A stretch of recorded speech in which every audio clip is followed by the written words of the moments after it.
ईशान्य मुंबईमध्ये भाजप उमेदवाराचा तिढा मात्र अजूनही कायम आहे। नाव निश्चित न होता किरीट सोमय्या यांचा प्रचार सुरू झालेला आहे। दुसरीकडे मनोज कोटक यांना सज्ज राहण्याचे भाजपने आदेश दिलेले आहेत। मनोज कोटक यांच्या कार्यकर्त्यांना कामाला लागण्याच्या सूचनाही दिल्या गेलेल्या आहेत। भाजप केंद्रीय निवडणूक समिती या संदर्भातला अंतिम निर्णय करणार आहे।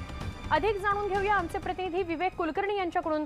विवेक, कालपर्यंत असं कळत होतं की मनोज कोटक यांचंच नाव निश्चित होऊ शकतं, भाजपच्या गोटातून मात्र असं काही स्पष्ट समजत नव्हतं। आज आपण बघतोय एका बाजूला किरीट सोमय्या प्रचारालाही सुरुवात त्यांनी केलेली आहे आणि त्यांच्या नावावरही काही संभ्रम अजून कायम आहेत। काय नेमकं सांगता येईल ईशान्य मुंबई विषयी? नेमका भारतीय जनता पक्षाचा ईशान्य मुंबईचा उमेदवार कोण असणार आहे याचा निर्णय भारतीय जनता पक्षाची केंद्रीय निवडणूक समिती घेणार आहे।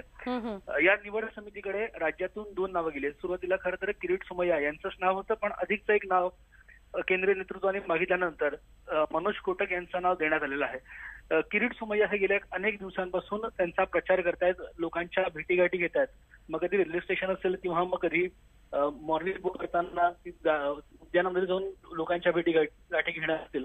मात्र जे दुसरे संभाव्य उमेदवार आहेत मनोज कोटक यांना देखील निवडणुकीच्या तयारीला लागा अशा प्रकारच्या सूचना भारतीय जनता पक्षाच्या नेतृत्वाकडून देण्यात आलेल्या आहेत।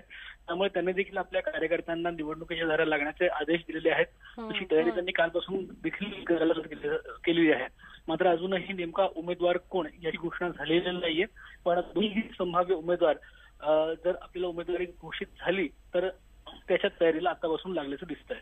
नक्की नक्की विवेक, धन्यवाद आपण ही माहिती दिल्याबद्दल। म्हणजेच ईशान्य मुंबईमध्ये नेमकं काय होतं, मनोज कोटक की पुन्हा किरीट सोमय्या यावर अजून शिक्कामोर्तब व्हायचं आहे। पण शिवसेना जर किरीट सोमय्यांना तिकीट मिळालं तर काय करते, शिवसेनेचे कार्यकर्ते त्यावेळेला काय निर्णय घेतात, हे सगळं बघणं सुद्धा अधिक महत्त्वाचं ठरतंय।